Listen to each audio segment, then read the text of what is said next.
Welcome to Let's Talk Wellness, where we will be sharing insights into the world of mental health and wellness as we explore traditional medicine and holistic healing options. It's time to have new conversations about mental health. Join Mara James, the founder and CEO of the Hugs for Life Healing Center, as she guides us along this journey. And now, let's talk wellness.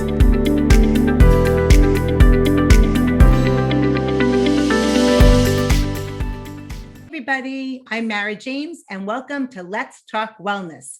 Today I have a very dear friend of mine, Liz Hawkins, and I'm excited to introduce you to her. Liz, can you share a bit about you? Hi, thank you so much for having me. I'm happy to be here. Yes, my name is Liz Hawkins and I'm a volunteer at CHOC, Children's Hospital Orange County.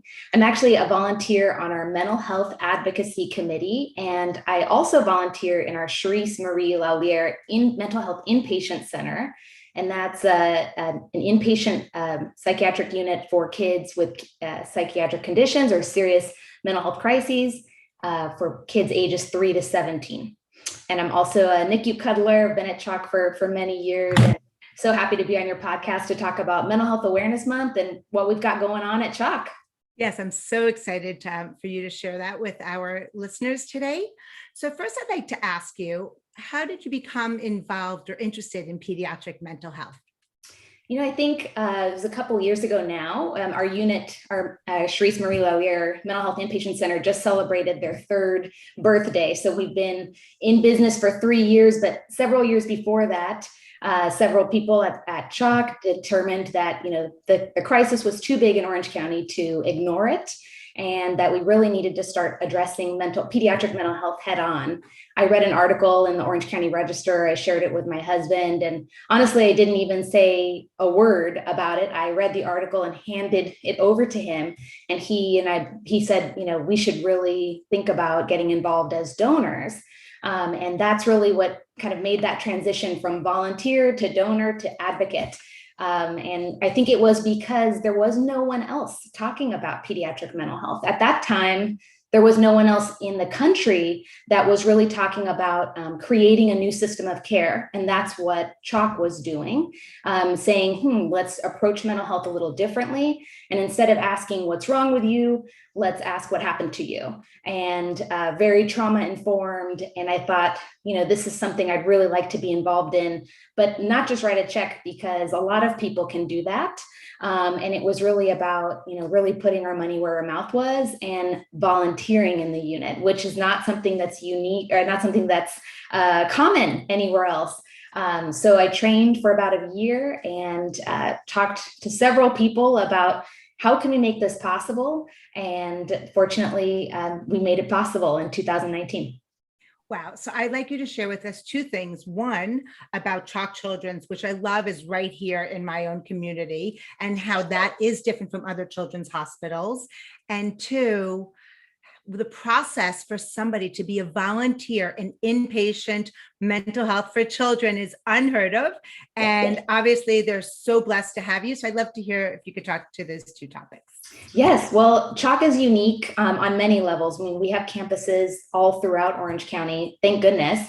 We have a floor at Mission Hospital. We obviously have our campus in Orange that and that campus is growing, and we're bursting at the seams, actually. So we're going to continue to grow. So you'll be seeing that over the years. But we also have clinics all throughout the county. What makes us unique is specifically that mental health inpatient center that I mentioned. The Laulhere Inpatient Center is the only place in Orange County for kids under 12. So prior to us opening, if you had a mental health condition and you were under 12 years old, you were sent out of county to a place that you had to wait until a bed opened up for you. So when we opened, that was really exciting because we could be able to treat kids 3 to 17, really, right in everybody's backyard here in Orange County. So they weren't having to travel to LA or San Diego. They could stay within their own county, which meant that family-centered care became a real thing. I mean, I can't really imagine being a parent and having to work, take care of other kids, and I got to get down there to San Diego to get there by our visiting hours. The other thing that makes CHOC unique is specifically to that mental health inpatient center I'm referencing is the ability for parents to visit 24 hours a day. That's very uncommon in psychiatric units. We might actually be one of the few places in the state that allow that.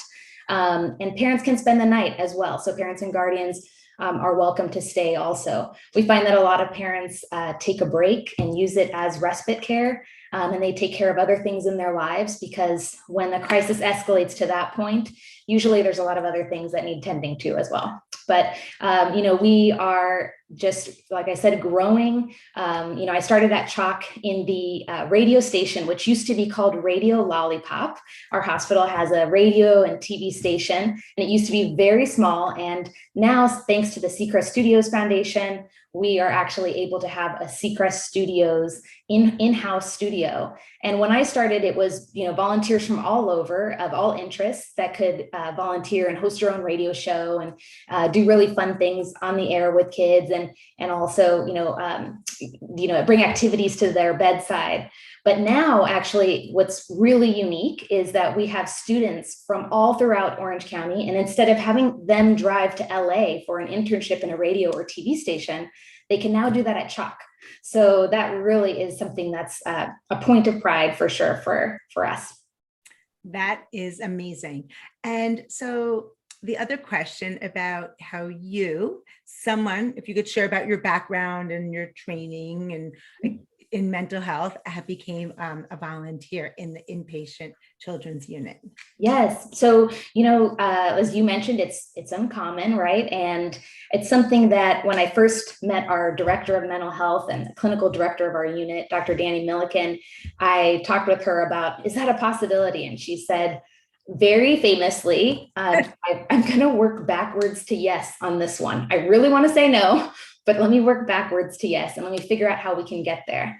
And I love that saying, work backwards to yes, because I think so many of us could do that more often in our own lives. I know I can, but I use Danny as that example. And she has come, she came to us from Ohio, from Nationwide Children's, which is the largest pediatric mental health care provider in the country. And that was not a thing there. And so she said, how could we make this possible? But obviously, what made CHOC unique was that we were developing our own system of care. And when you're developing your own system of care and you're training staff in trauma-informed care, she said, well, maybe that is possible. And I had told her, I talked to her and our amazing chief psychologist, Dr. Heather Husty, and I talked to Heather and said, what would make this possible? And she said, I think if you did the same trainings as the staff, I think that would make a lot of sense. Now, I personally don't have a lot of fancy letters after my name. I don't have a background in mental health other than my own experience with it, as everyone has mental health. And I thought about, at CHOC, I've been a volunteer now this year, 9 years in the hospital. And I thought, well, our kids that have visited our mental health inpatient center, they've been treated at the hospital for other things like broken arms and surgeries.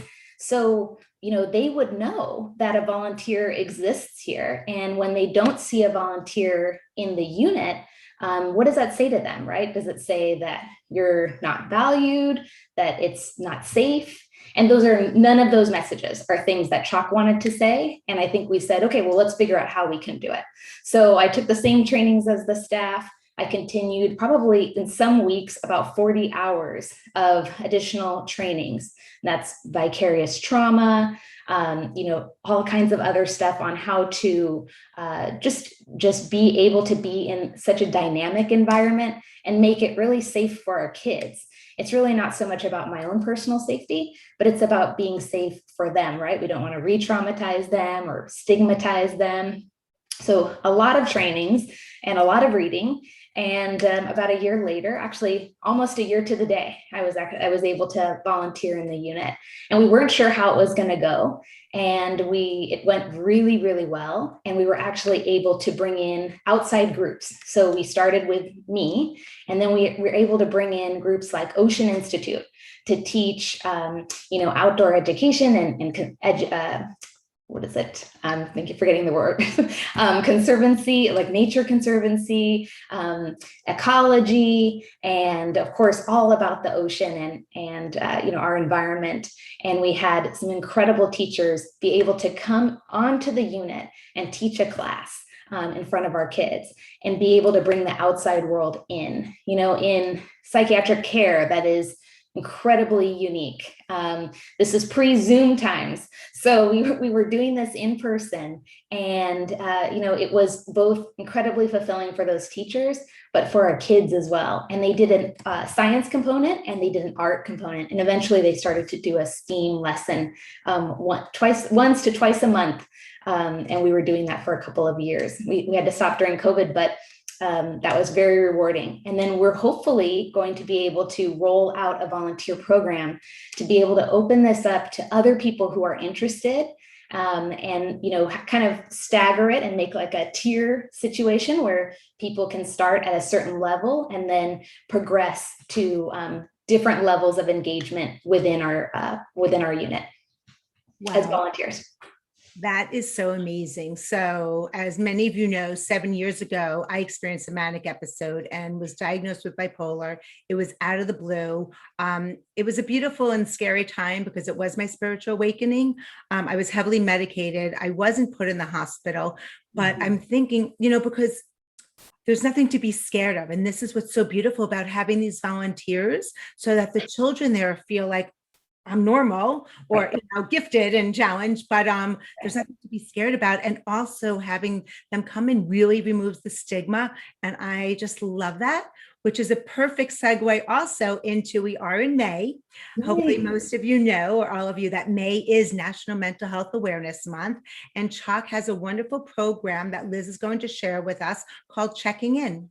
Yes, I am going to share that. Thank you so much. Yes. And then thank you for sharing your personal experience as well. I think any discussion around normal health, including personal experiences, really normalizes that discussion. And obviously that's what I aim to do as a volunteer in our Cherese Marie Laulhere Inpatient Center, is normalize the experience for kids who are there, right? I can't fix the problem. We're not going to treat them. We're not going to, solve the problem in as many days as they will be with us, but we can bring them down to a baseline, and I can make life a little bit better for the short amount of time that I'm there as well. Let me share with you a little bit about what we've got going on at CHOC. It's actually really cool to say this, that it's all volunteer driven. Now, we've had a lot of help from other departments at CHOC, thankfully, but this is a brainchild of our mental health advocacy committee, and it's really been pushed and led by them. And I'm going to get to show you what it looks like. So this is, all right, this is it. So we are calling this theme for May Checking In. And we came to that, we arrived at that theme really because we've all been in this pandemic for well over a year now. And we've been at this for quite some time. And I think, as I had shared with you, I had lost a friend of mine and a friend of CHOC's to suicide in December. And when we lost our friend, his name was Jordan. We lost Jordan. That was something that really shook up a lot of members on our committee, but particularly myself and my husband, who also serves on this committee. And we started thinking, well, wow, how can we let people know that they matter in this world and that they're important? And we thought about, well, you're going to have to start with checking in with the person. People are only going to share what they want you to know. But if you keep asking, eventually you're either going to wear them down, or you're going to be able to create a safe enough space to where they feel like they can share how they're really doing. And I felt like, after Jordan's death, I was going to send a text to a friend and just say, oh, hey, hope you're well, and here's this link. And I sent the text and I said, oh, I better ask her how she's doing. I hadn't talked to her in about a month. And when I sent the text, she had said she wasn't doing very well, and that she was really struggling. And, after Jordan's death, that really raised some red flags for me. And it made me start thinking, this was in January, and it made me think, even though there's hope on the horizon and people are starting to talk about future plans and, kind of we're all coming out of our homes, it's still, things are not okay for a lot of people. We've been at this for too long, and the isolation has really set in for some people. I know I've experienced it myself. I know several friends who have really struggled during this time. And so that's where we came up with checking in. So let me share with you what we've got going on. So we actually started Mental Health Awareness Month this year in April with a mental health art and word contest. And we opened it up to all kids in all zip codes. It ended just recently, and soon we'll have those winners up on our website at choc.org/check-in. But I can tell you that every submission was so personal, so beautiful. The theme, of course, is checking in, and every child either drew amazing pictures, painted, some people did three-dimensional art, and it was all on either what they learned during this time about how to check in with themselves or how to check in with their family members. It's amazing. It's astounding, really, their talent and their ability to convey how they're feeling without any sort of stigma that we have as adults. So it's just really beautiful and inspiring. So those will be up on the website, choc.org/check-in. And then in May, we've got the check-in challenge. Let me share with you what that's going to look like. Got Choco there. So the check-in challenge starts today. Each Monday in May, CHOC is going to share on our social media and on our blog pages ways to check in with people in your life. So each week in May, we've locked it down to 5 weeks. So the last day in May really gives us a 5th week. So we're leveraging that. And we've picked a group, a community group, or a person in your life each week. So we're going to show you what that looks like. So in the first week, this week is check in with a caregiver. And we figured, during this time, everybody that I know, at least, is a caregiver for someone. But I think during the pandemic, we all took on additional loads as caregivers. So you were taking care of not only your family or your friends and your kids, but someone else that you knew that was sick, and checking in on them. And, I personally experienced the stress and the strain of being a caregiver to a lot of different people during this time. So we thought, what's a really intentional way to check in with caregivers in your life? So right now on choc.org/check-in and on our blog pages and on our social media page, it links back to our blog, and you can find tips and very specific prompts on what to ask and how to ask these caregivers in your life how they're really doing. So it could be questions like, what is rest looking like for you these days? When was the last time you sat down to eat a meal?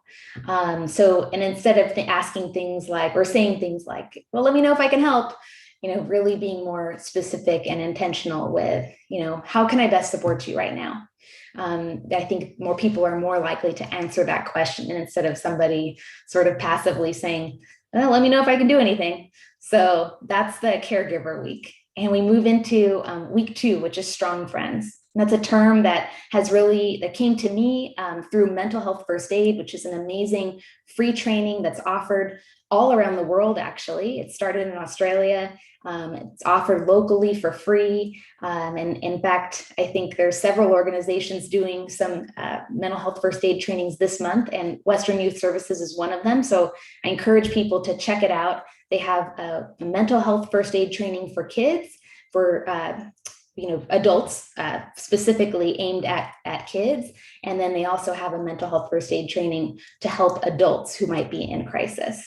And they always mention, check in with your strong friends. And that's something that really resonated with me, because I think, I have a lot of strong friends in my life, right? So people who are pillars of strength and that I look up to, but who is checking in on those people? And I think when you start to see those people in your life struggling, you want to be able to be there for them. And that there's a certain level of sometimes bravado. Sometimes it's just that, they have to be strong for everybody and that they can't show anybody that they're struggling. But you start to see the cracks, and how can you help support them? So next week, we'll have some very specific tips on that. So be sure to check out our website. And in the middle, we put yourself, because, I think everybody wants to avoid checking in with themselves, right? It's a lot easier to see how other people are doing than it is to look inward. But we know how important that is. We can't pour from an empty cup. And you also need to find out, how are you really doing right now?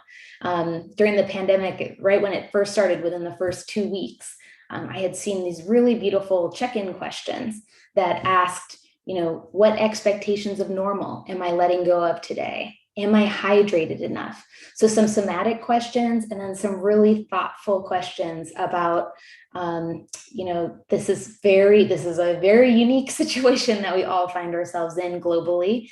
And how am I handling this really? So that's where the checking in with yourself came about. And I think during that time, it's a great idea to do some self-care. And, that's a buzzword, and it's a word that's been used. It's a word that's been used maybe too much, but there's a reality to that. And that is, I know for myself, I had to do a self-care plan in order to pick up my volunteer position in our mental health inpatient center. It's really important to be able to, identify people in my life that I can call on when things get tough. It's also important for me to identify ways that, I can care for myself when I'm really stressed, or when I'm really feeling the heaviness of some of the work that we do in our inpatient center. So that's a great time to focus on that. And then our neighbors. For me, the best part of the pandemic, maybe the only best part of the pandemic, is actually getting to know my neighbors instead of just, bringing in the trash cans and giving a wave. We got to know them. We share food, we share stories. We are always texting. I mean, in the beginning, we were sharing toilet paper, oh, I have an extra roll, or my neighbor would make Costco runs and drop us off, some special treats from Costco. And some of those times, those treats were Lysol. Never in my life was I so excited to receive things like that. But I think our neighbors deserve that check-in. And the reason why is because when you get to know your neighbors, that becomes a support system for you. It widens out that net of support, which I think we can all use more of. And then lastly, essential workers. And obviously at CHOC, we are a community of caregivers, of strong friends, and essential workers as well. But I think I was thinking more broadly in that term. So really thinking about people who you don't know as well, and maybe that you're not going to have to sit and have a big conversation with, how are you really doing? It's people like your barista at your coffee shop, the cashier at the grocery store. So people that you have short interactions with, and really letting them know that you see them and that they matter. And that's really the whole point of the check-in challenge, right? It's not just checking a box and saying, okay, I asked somebody how they were doing today, and I didn't wait to hear the answer. It's checking in with intention, waiting to hear the answer. And sometimes people are not going to respond in the positive. And I think we've all experienced that, right? Where things are not going well. And I think people have given more honest answers to how they're doing in this time, instead of good, fine, great. And I think that's something that we want to continue that conversation. But with essential workers, I think about my nephew. He's a cashier at a grocery store. And, I'm sure a lot of his day, people are rushed and hurried. And I think at the height of the pandemic, people were probably not as friendly for a lot of reasons. And of course, we're all wearing masks, and it's hard to read people's facial expressions. But, a good friend of mine, whenever she goes out to a restaurant or when she goes to the store, I always love that she asks, hey, are people being nice to you today? And even if people say, no, they're not, you're the first person that I've come across that actually cares about how I'm doing, or is saying hello, or uses my name. I think it lets that person know that they matter. And that's really what's the important thing for us. So that's the check-in challenge, 5 weeks. Again, everything's going to be up on choc.org/check-in. And, it's something that we felt was really timely and necessary. Thank you so much for sharing that with us. And oh my goodness, those essential workers, people, we don't even realize how they help keep our lives Yeah. semi-normal during this pandemic. So grateful for them. So if somebody is inspired by you and would like to find out more about CHOC or become involved in possibly becoming a volunteer, what do you suggest they do? Well, first of all, I would think that's amazing. We need more positive people. We need more people who are wanting to spread joy and really bring themselves to CHOC and share themselves with our patients and families and our staff, really. And I would say go to choc.org/volunteers.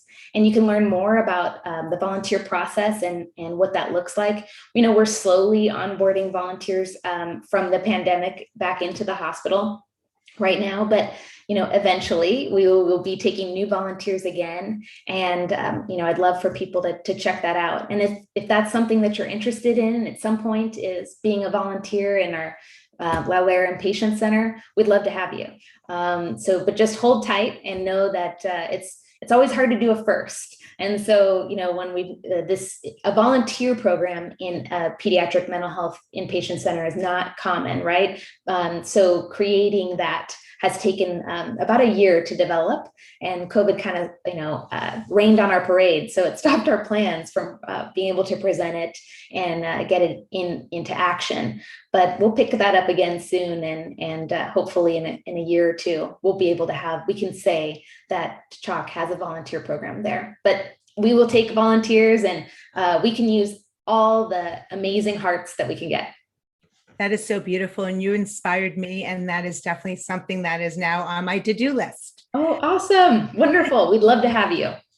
Awesome. Thank you so much for joining us today, Liz. Thank you, everybody, for joining us and checking in with Mental Health Awareness Month, though I think every day of the year should be Mental Health Awareness Day, and we should always be checking in.